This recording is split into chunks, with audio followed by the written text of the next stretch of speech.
quand on a une longue liste de petits travaux de bricolage et de menuiserie à faire chez soi et qu'elle ne fait que s'allonger. J'ai compris qu'en faisant une vidéo sur eux, je vais vraiment les réaliser.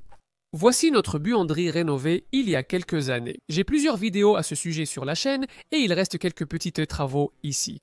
Nous n'avons jamais encadré cette porte. Je ne sais pas si j'ai un cadre à l'atelier, donc je pourrais devoir en fabriquer un.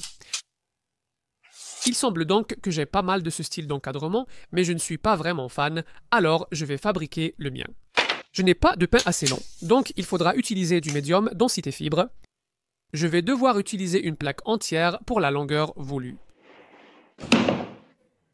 Ça aurait probablement été plus simple d'acheter simplement de l'architrave. Cela me rappelle que les t-shirts « Travaille plus dur, pas plus intelligemment » sont en vente dans ma boutique. C'est du médium densité fibre de 18 mm. Et je le coupe à 60 mm de large. Traditionnellement, l'architrave n'a qu'un seul bord arrondi. Mais je voulais voir le résultat en arrondissant les deux bords.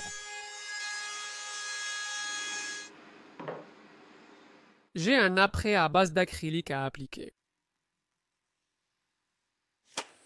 Il y a encore un travail à faire dans la buanderie aussi, parce que apparemment, quelqu'un dans ma famille ne respecte pas le bois. Voici une étagère plaquée chêne que j'ai posée il y a quelques années. Quelqu'un y a laissé des boîtes mouillées, donc je dois faire attention au plaquage. Je vais simplement la poncer légèrement à la main avec du papier de verre, grain sans vince. La finition précédente ici était simplement de la gomme laque, qui a étonnamment très bien tenu au fil des années. Mais cette fois, je pense que je vais utiliser quelque chose d'un peu plus résistant et plus facile à réparer. Ceci est de l'huile cire dure. Il faudra au moins une journée pour que ça sèche et les chats aiment s'asseoir sur l'étagère, donc je dois installer une barrière temporaire. Je ponce l'après avec du papier grain 120, puis j'applique une couche de peinture blanche satinée pour bois. Le cadre de porte étant à 90 degrés, je trace des lignes à 7-8 mm à l'intérieur et je couperai mes angles à 45 degrés. Je ne vais pas installer une scie à ongler pour ça, je vais juste les couper à la main.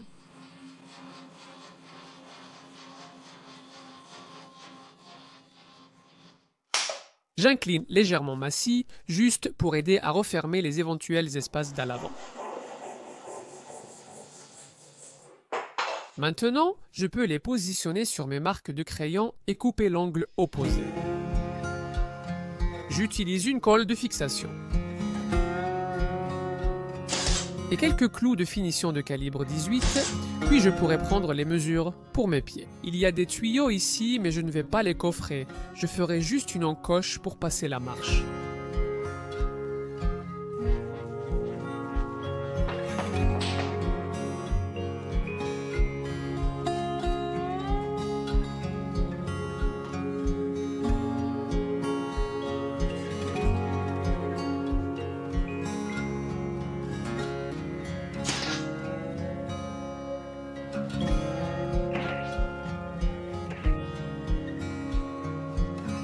Un peu de mastic et quelques retouches de peinture. Et c'est terminé. Le lendemain, j'ai poncé l'étagère puis mis une seconde couche.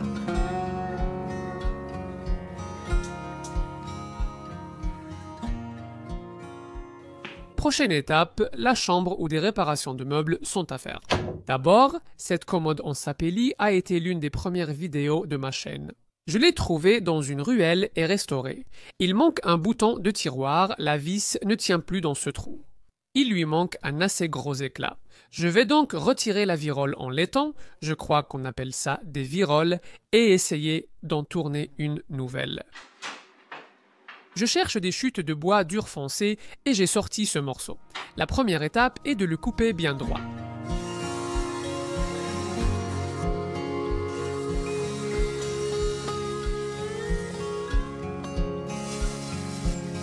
J'ai coupé net les extrémités puis trouvé les centres.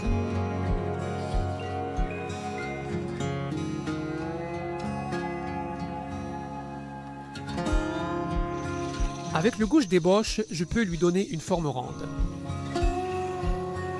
J'ai honte d'avouer que j'ignore le nom de cet outil, mais il sert à vérifier le diamètre pour reproduire le manche d'origine. Comme je manque d'expérience avec le tour, j'ai choisi de faire 2 manches au cas où j'en raterais une, ce qui s'est révélé être une bonne idée, comme vous le verrez plus tard. Et j'utilise la gouge à profiler pour faire la mise en forme. J'ai utilisé un racloir carré pour façonner la partie qui doit s'insérer dans la virole.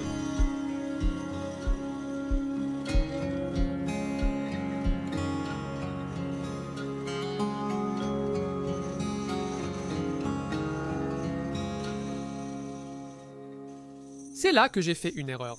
J'ai trop serré la contrepointe et ça s'est cassé à un point faible. Mais il me reste encore assez de matière ici pour faire un manche. Il fallait juste que j'essaye de le centrer correctement dans mon mandrin.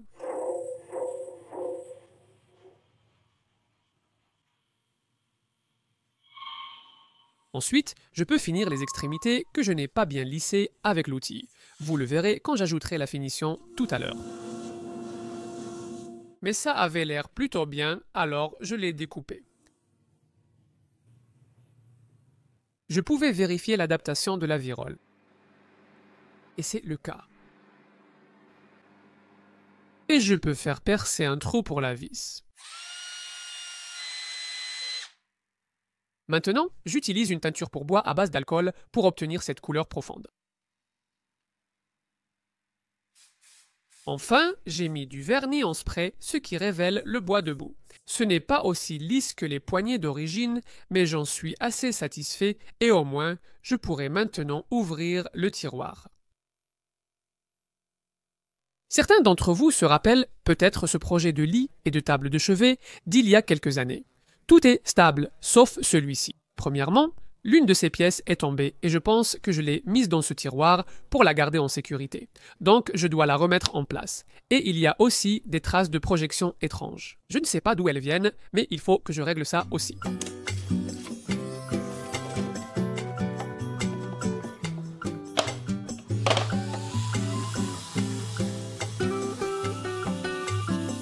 Après avoir poncé les surfaces pour les nettoyer, je peux recoller cette pièce.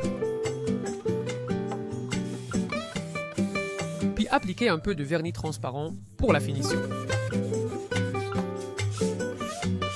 Après un léger ponçage et une deuxième couche, tout est terminé.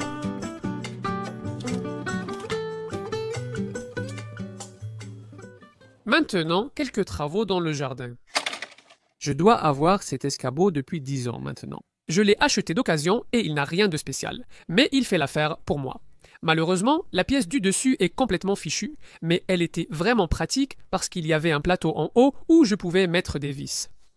En fouillant dans ma sélection de ferraille, j'ai trouvé ce morceau de profilé en aluminium que je pense pouvoir utiliser pour réparer.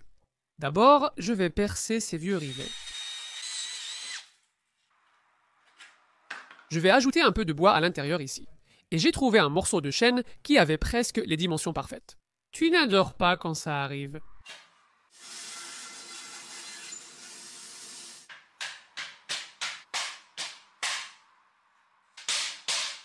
Maintenant, je peux couper l'aluminium à la bonne longueur et je vais le faire à la scie sur table. Car même si ça me fait grimacer, on peut le couper avec une lame ordinaire pour bois.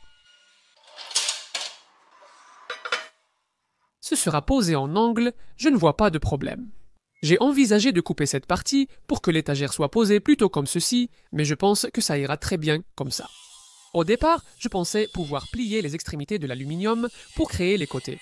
Alors j'ai fait une entaille avec un disque de coupe, je les ai chauffés au chalumeau et j'ai essayé de les façonner avec un maillet.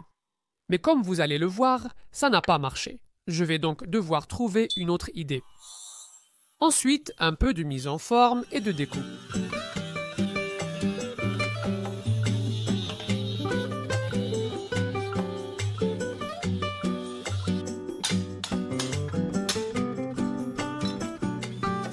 J'ai utilisé la lime électrique pour enlever les bavures.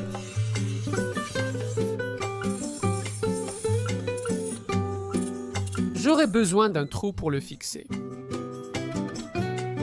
Et un autre morceau de chêne pour fabriquer des panneaux latéraux.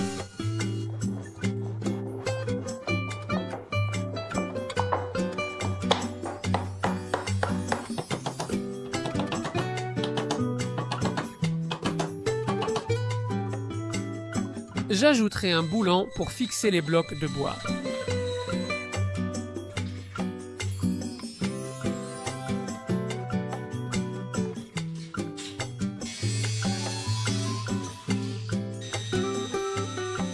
Et quelques boulons hexagonaux et des vis pour fixer tout le reste en place. J'ai désormais un endroit pour mes vis, et cela permet aussi d'ajouter facilement une perceuse ou un tournevis avec un crochet. Voici une des fenêtres que j'ai installées il y a quelques années. Malheureusement, de la peinture est tombée sur l'enduit ajouté autour. Je suppose que ce qui s'est passé, c'est que l'enduit était sec, donc il a absorbé toute l'humidité de la peinture, ce qui a fait que la peinture a fini par s'écailler. Hier, j'ai appliqué un produit restant d'un ancien chantier, similaire au styrène butadiène caoutchouc. Maintenant, je vais repeindre en espérant que la peinture tienne mieux. Enfin, dans la véranda, comme vous le voyez, toutes mes lignes de mastic ont craqué.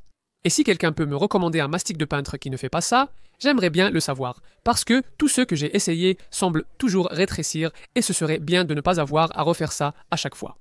Demain, quand ce sera sec, je pourrai repeindre.